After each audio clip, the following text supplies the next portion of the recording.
right. Good evening, everyone. Welcome to Majors in Quinn. Thanks for coming out tonight. So happy to see you all here for the launch of The Many Mothers of Dolores Moore. My name's Annie. I'm the events coordinator here.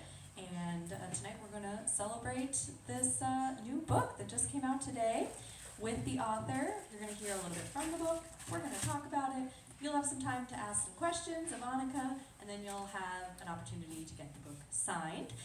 For doing that, at the end of the Q&A, we'll head back up this way, up this hallway. There's a glass countertop that you passed on your way into the store. That is where the copies of the book are. Some of you have already found it. And that's also where you can line up to get books signed, and then you can proceed to the registers to pay if you haven't already bought your copy. If you do buy a copy today, you're not only supporting the author, a local author, but also a locally owned independent bookstore, and so we really thank you for doing that. Yes, we quite literally can't have an events program without your support, so thank you so much for being here. I'm going to introduce our guest, and then we'll hear a little bit from the book. Anika Fajardo was born in Colombia and raised in Minnesota. She's the award-winning author of Magical Realism for Non-Believers, What If a Fish, Meet Me Halfway, and The Many Mothers of Dolores Moore. She lives with her family in Minneapolis. Please join me in welcoming Anika Fajardo.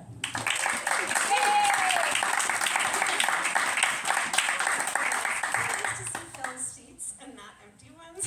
I'm worried about staring at empty folding chairs. If you Google The Many Mothers of Dolores Moore, I don't know, probably no one has, but I have. You will find many obituaries in tribute to Dolores Moores from across the country. And so I hope no one is here for a memorial service. It's going to be a different kind of celebration of life. First of all, I want to say thank you to Annie, who's stepping in to moderate, do questions, and to Majors and Quinn and all the indies for hosting me tonight. On the other hand, if you do love the book, give me a 5-star review on Amazon. Yes. Very helpful. Give me a 5-star review everywhere, please. Even if you don't read it, still give me a 5.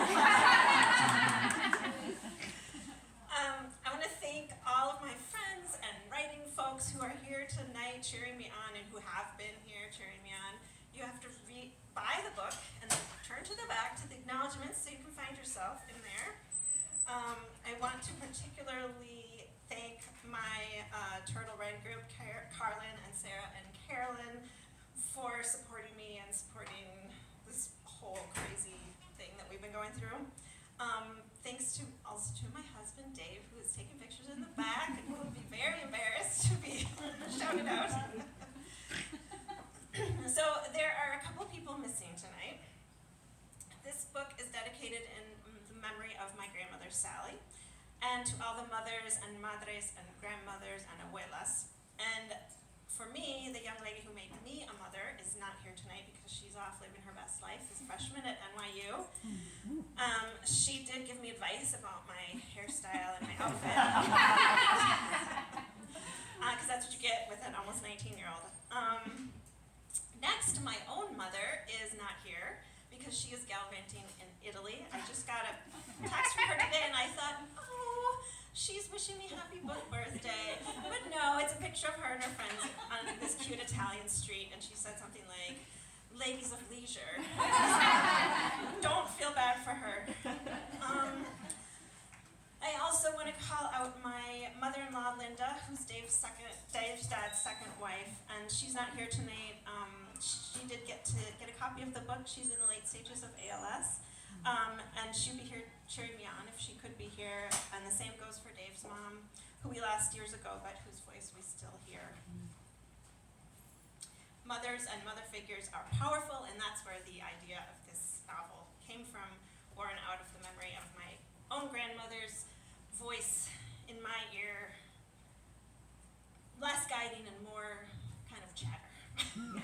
Which is where these, you missed your shout out, Sarah. We're going to punish you by really shouting you out now.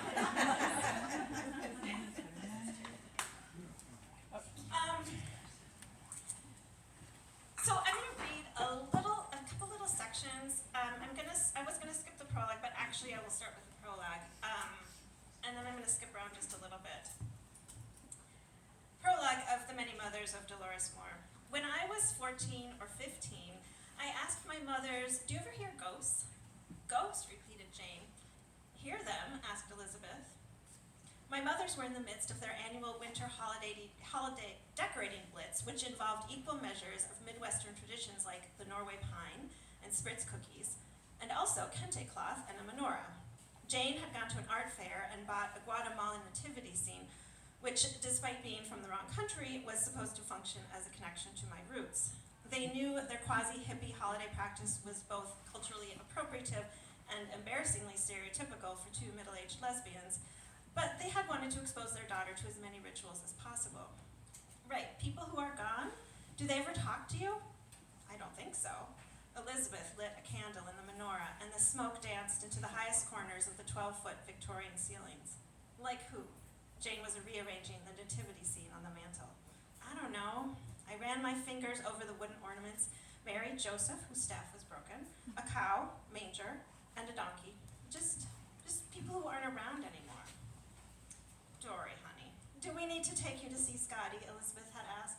Scotty was a New Age therapist whom my mothers had taken me several times during my childhood. Just a tune-up, they would say brightly.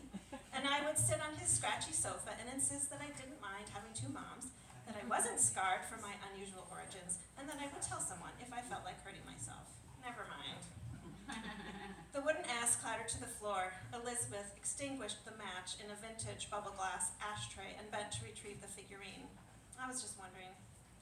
Even now, I can still smell the tree, a real one, of course, in my mother's Minneapolis house, see the lights twinkling like a miniature solar system. When I first studied the work of Claudius Ptolemy in college, I had been comforted by the geographer's certainty, by his theory that the arrangement of the stars and planets overhead at the time you were born not only determined everything about you as a human, but also situated your place in the world, destiny set at birth.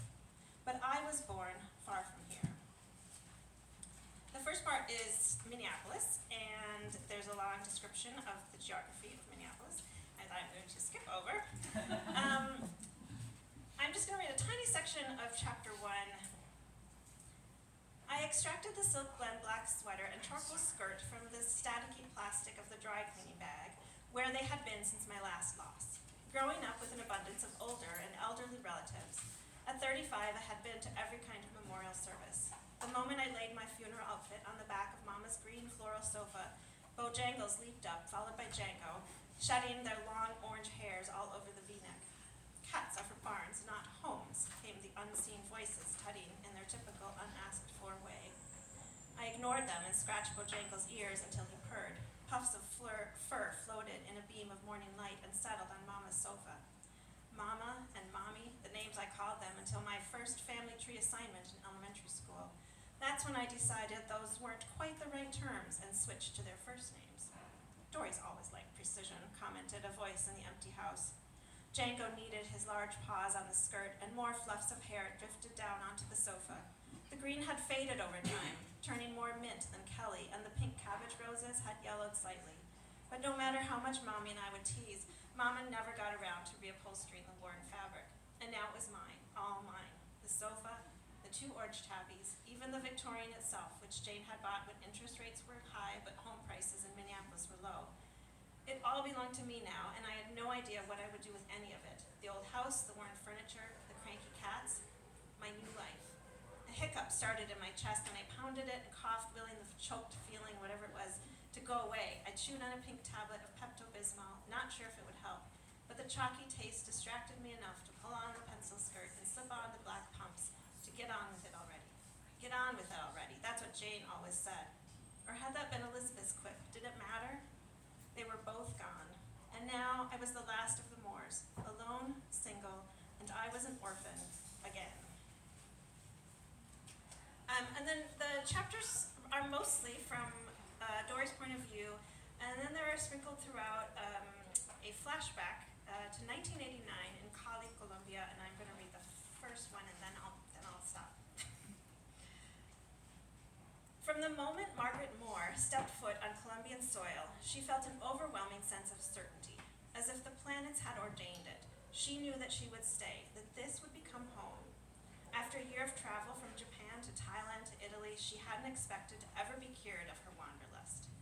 But as she disembarked at the Alfonso Bonilla Aragon International Airport in Cali, with that usual disoriented feeling of the international travel, the reason she loved travel, really, she felt a prickle of something different. The smells were airport smells, exhaust and cologne and plastic. The noises were typical of air travel, garbled announcements, weeping in either joy or despair, and the occasional sharp bark of a drug-sniffing dog. Moving from plane to taxi, from hotel to train, she had been to so many intersections, and all of them, no matter the city or country or even continent, were similar in their common foreignness, until now, until Colombia. And no, she wanted to say aloud, it wasn't the man beside her, or not only that. Although yes, the fact that Juan Carlos had one hand in hers and the other pressed lightly at the small of her back gave her a frisson of excitement, an otherworldly thrill. The fact that they were in this together now, traveling halfway around the world to his home country, linked by the gold-colored bands they had bought at a kiosk in the Piazza Navona, contributed, she knew, to this sense of familiarity. But there was something more. As she stood on the sidewalk outside the arrivals gate and watched Juan Carlos flag a taxi, weighed down by suitcases and the ridiculous antiquated Louis Vuitton makeup case her Aunt Maureen had insisted she bring on her travels, she realized what felt different. This place felt like home.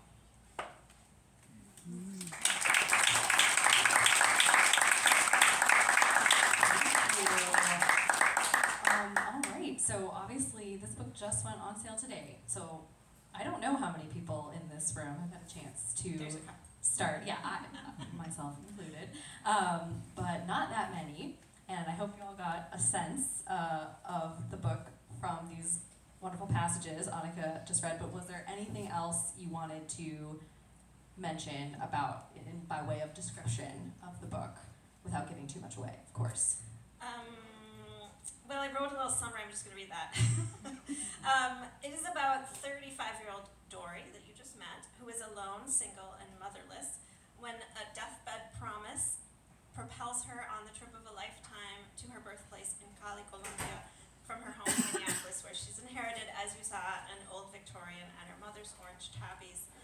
And as she navigates, which is pun intended because she's a cartographer, the changes in her life, she must decide if she should listen to the voices of her ancestors who chatter like a Greek chorus, or to listen to her own heart as she finds her way in the world. Excellent.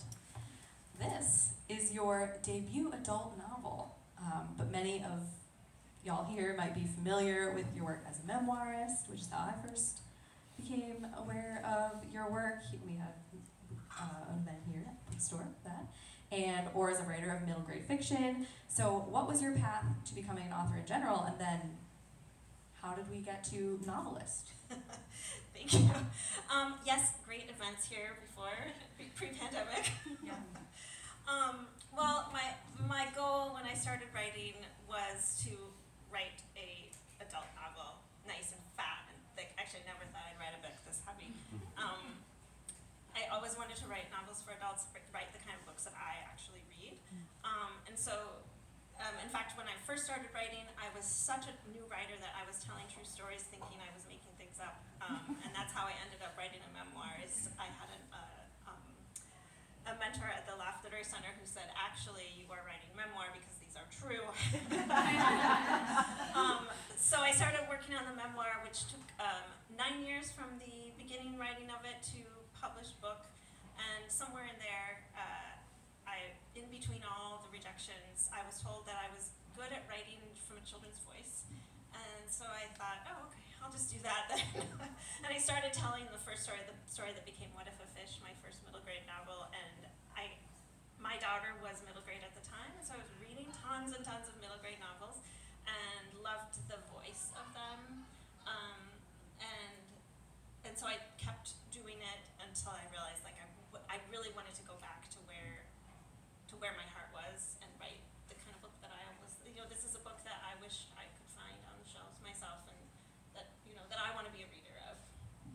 Yeah, was it always this book, or are there some things in a drawer? Oh yeah, there's some terrible things. There's a real terrible chick lit novel that I wrote. It's so long ago that the ex-boyfriend works in a video store. That's how long ago it was and how old it was. Just that back off. Now Yeah, it's very now I nostalgic. do call it historical fiction. Great. So you were raised here in Minnesota, and yet you've done a beautiful job of portraying Collie, which we got a little glimpse of Margaret's arrival in Collie. So there's two wonderful settings in this book. So did you research? Did you visit? Yeah. Tell us about that. So the first time I went, I was born in Colombia, and I went back and met my dad for the first time when I was 21, which is what my memoir is about. And my first experience of Colombia was Cali, where I flew in and was completely just overwhelmed with like culture shock, and not to mention the fact I was meeting family I didn't know. So it had a huge impact on me. It's a really beautiful city. And so I wanted to set it there because it's such a beautiful city, and I've been there more times than I've been anywhere else in Colombia. And so a couple years ago, we went back, maybe it was 2 years ago, we went back for Christmas and spent some time in Cali, and I was done with a rough draft of this book, and so then I was able to go and like double check all the locations, and so we visited all of the things that are in this book, the things that are real. We visited, and I was able to imagine like the apartment that Maggie lives in when she's there was of course made up, but I was able to visualize it all. Yeah, that actually brings me to the locations, because location is very important in this book. We already mentioned that Dory's a cartographer, although an out-of-work one, when the story begins. So did you always know that like a map was gonna play an important part in her life and the plot of this novel, and making her kind of break out of her very circumscribed life? Yeah. Well, the very first lines of chapter 1 have kind of always been there, and originally in my head for the whole editing process for me, writing and editing, it was called cartographic memory, which would be like a play on photographic memory. My editor, nobody liked that one. So it was definitely had this idea of a map and how maps bring you through not just like literally, but also metaphorically through your life, and how places are so important to you, especially when you're across cultures. Place and maps are just so important. And that meant also that I got to dive into cartography and map research, which was super fun. I do have a disclaimer in my acknowledgments that somebody thinks that's the most hilarious thing ever. It's one of my internal writers thought it was hilarious. I have a disclaimer that I'm not a cartographer, and there might be cartography errors in this book. I actually don't know what I'm talking about, but it's really fun just to dive into maps. Yeah, have you always been kind of interested in that? Yeah, I have, and I have a really good sense of direction, which no one believes because I don't know my right from my left. But I do have a really good sense of direction, and my grandmother, Sally, also had a really good sense of direction, and nobody ever believed her either. And so it was also kind of this solidarity. Nice. Also food. So we've got location, and then food also plays a big role in key moments and memories in the story. Is there a food flashback or memory that does for you what it kind of does for Dory in this book? Yeah, I think the mango is a really strong memory. I have an essay about eating a mango in my memoir, and that my first taste of a mango was in Colombia, and I never, back in the day you couldn't get mangoes at the grocery store, or if you could, they probably were terrible. And so I really, it's such a visceral experience to have that fruit in particular, because of the flavor and the sweetness and the texture and what it looks like compared to what it's like on the inside and that seed in it. So that's one of the things that really struck me, and my editor was really obsessed with having a mango tree on the cover. She's very obsessed with the mangoes. There's a little sexy scene with the mango too. Speaking of the cover, it's beautiful. And could you talk a little bit about the process of deciding what sort of images are on that cover? So editor wanted the mango. Yeah. I sent a couple book covers over. Christina and not Christina. The Great Divide. Christina. Oh, I'm blanking. Sure. Yeah. I know exactly You know what what you're I'm talking about. It has a beautiful cover, and it's floral. She wrote a book about the Panama Canal historical. I'm totally blanking. Yeah. Anyway, it's very beautiful. It has lots of flowers on it, and Panamanian kind of flavor. And so I sent books like that over, and so I didn't want a person on there. And the illustrators and my editor came up with some of the imagery on the cover, and I did not. So I was just really pleasantly surprised. The cat statue is the actual cat statue in Cali at the park, and they go to it, and we get to visit it. We have pictures of us in front of it. So that was a super fun surprise to see. So it's just like really culturally right. It's just correct. Nice. Also, the house is on here, and I And the wanted to house. ask you, is the house based on a particular house? Like, did you see a house and were like, that one?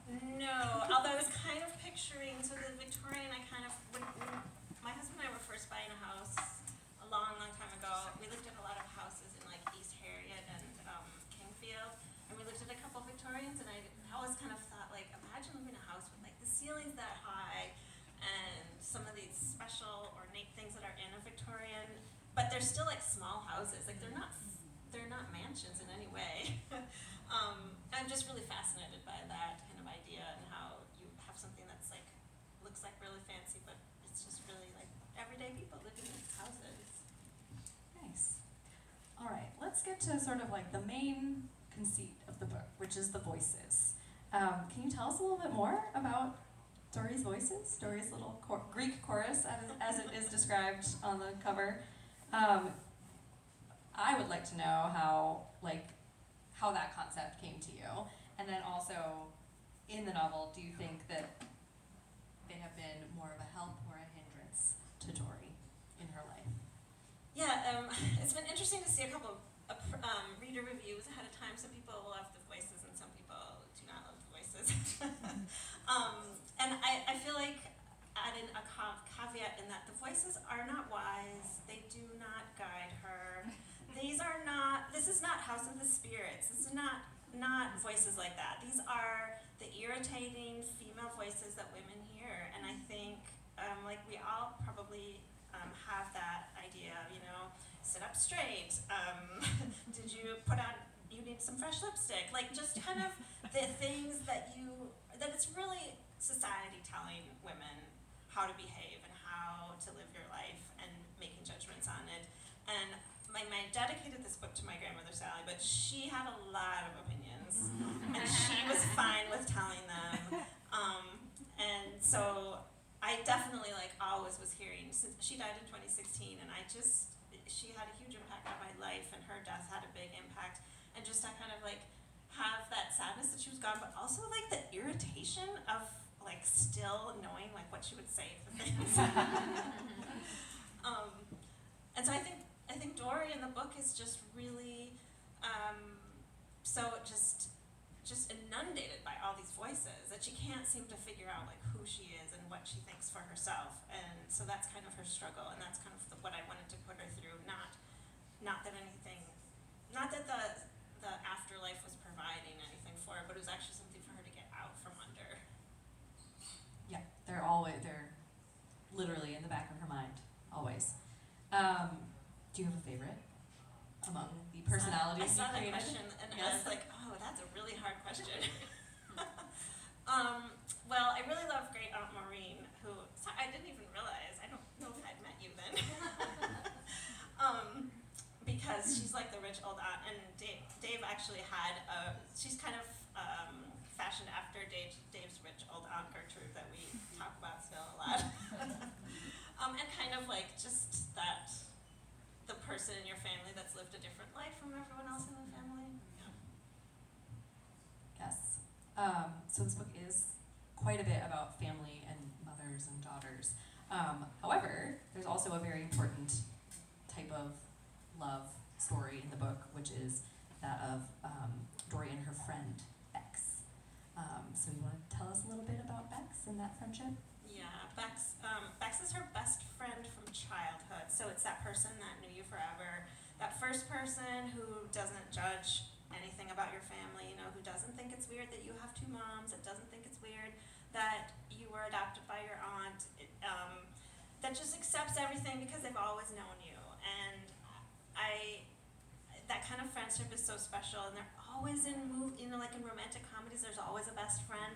And I always feel kind of jealous because I don't know that like one best friend actually exists in real life that like changes exactly with you, and but I love the idea of it, and kind of they call each other my should-be sister, and so kind of that idea of like a sister that is with you always. This is the only person in her life that knew her mothers and knew her before her family passed away,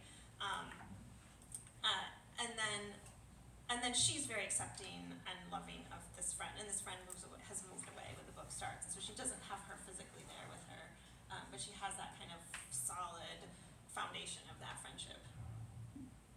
Yeah, Dory often thinks this phrase "alone but not lonely," and so Bex has moved away and she's lost both her mothers, but there's also people around her. Do you want to give us a sneak peek of Franklin? Who is Franklin Lou. Oh.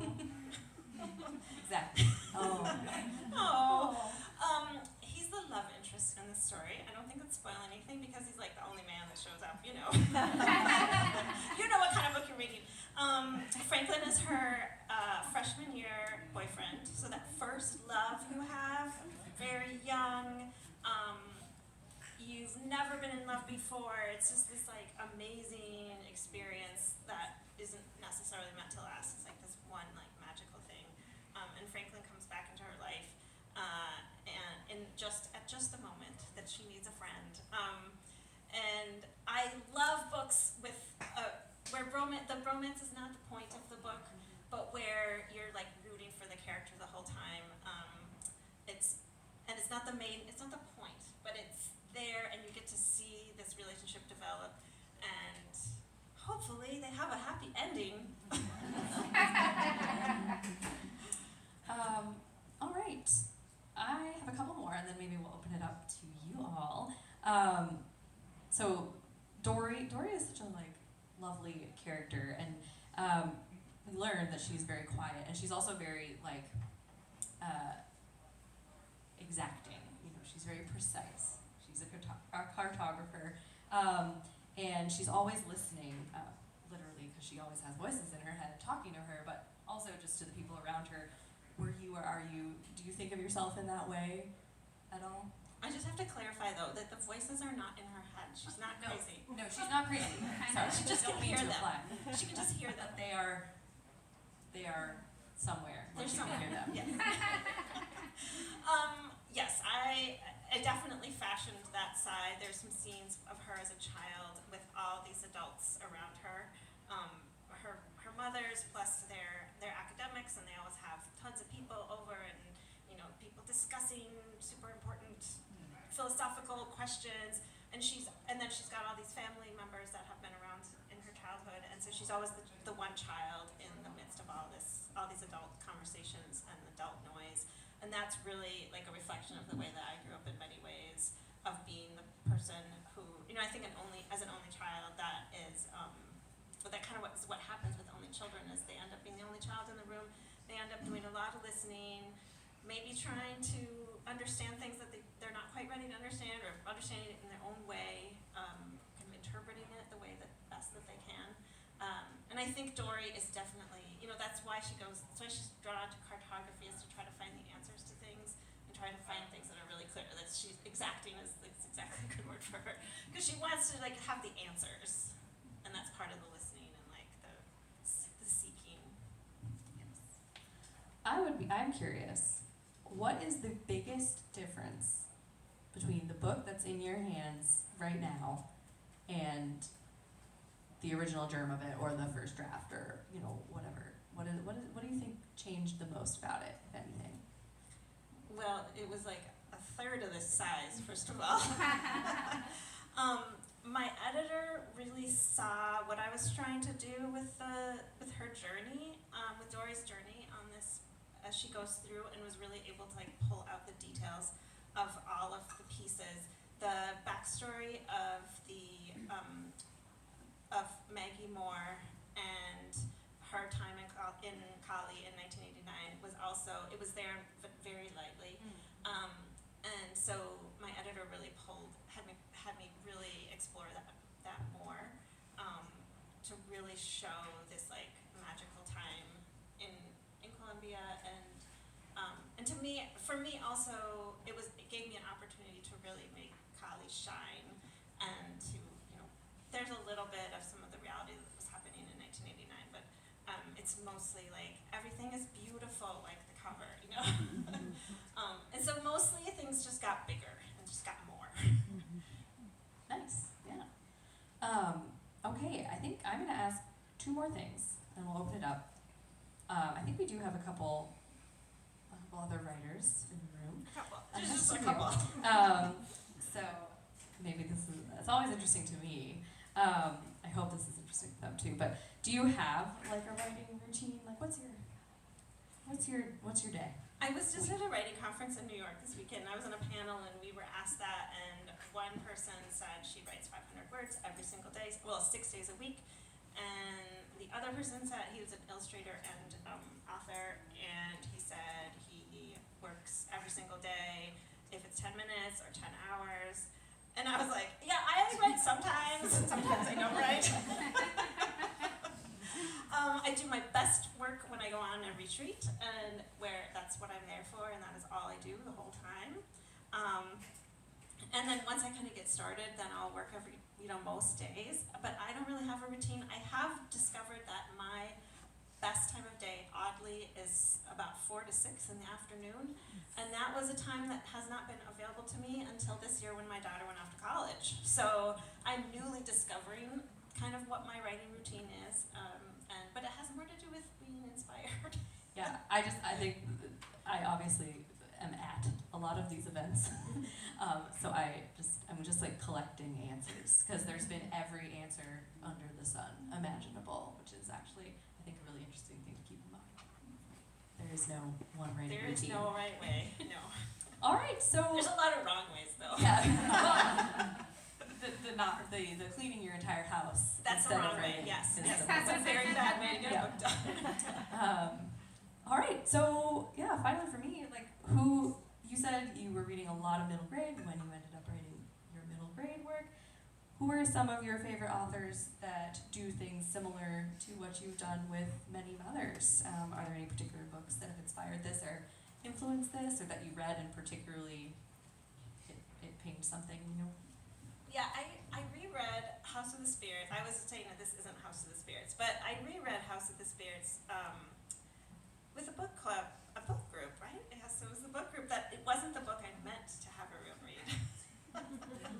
I meant to have them read a different Isabel Allende. I can't remember which one it was. See, I still don't remember. But so I reread House of the Spirits, and I did get inspired with just like the idea that a book could just go anywhere. You could do anything you want, and so you can make up these voices in someone's head. And so it was like kind of a freeing moment that I think allowed me to come up with the idea. I also love this book called Gravity is the Thing by Leanne Moriarty, who's a sister of the more famous, the other Moriarty.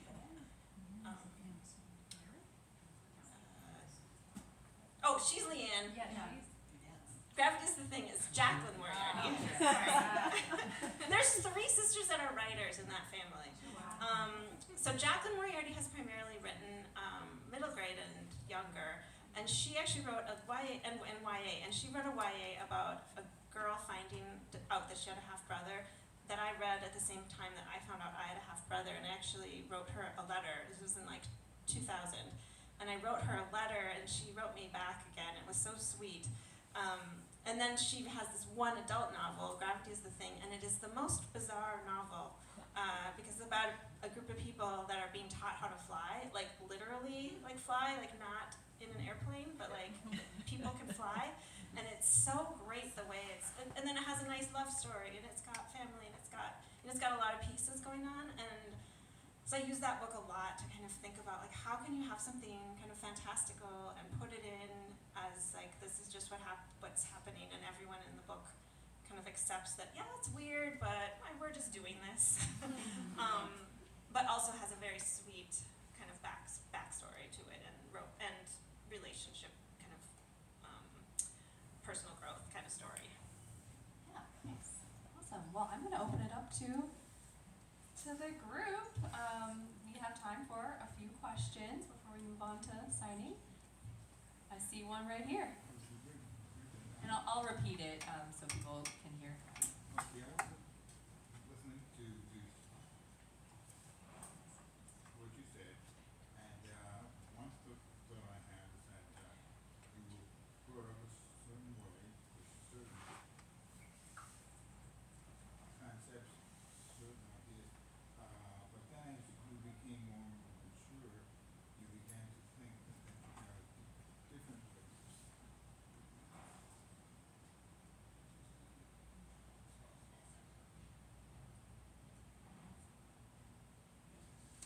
Things too, and it's probably felt a little bit stressful. Probably didn't feel too comfortable, but I did think it's a good thing. You can think some different angles. That's one. Two, I'm very much into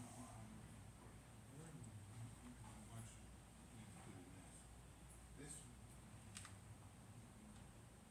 woman, did she preserve her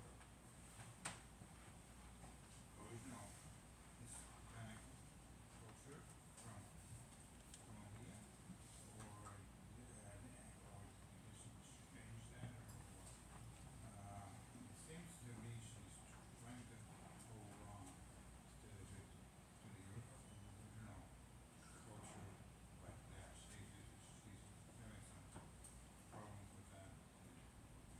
So she does here too. So okay, So, yeah, so a question about, so Dory, and there's things about this in the beginning of the book of her sort of wondering about her Colombian heritage, but also was raised in Minnesota by the very Midwestern white side of her family. So can you speak to like the journey of like portraying that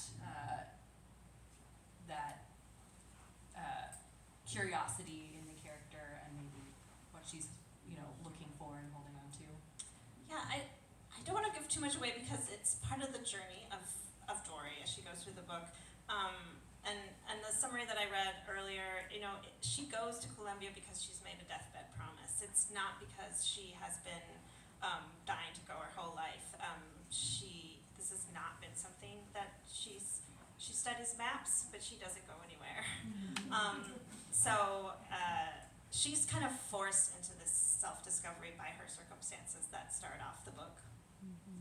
Yeah, and there's actually some there's some like sweet moments where she remembers her mothers are actually seem more interested. Yeah, her in mothers are Colombian way side more of her into heritage. being parents of this mixed kid. Yeah. So that's where we start the book with Dory. Yeah. Any other questions for Anika?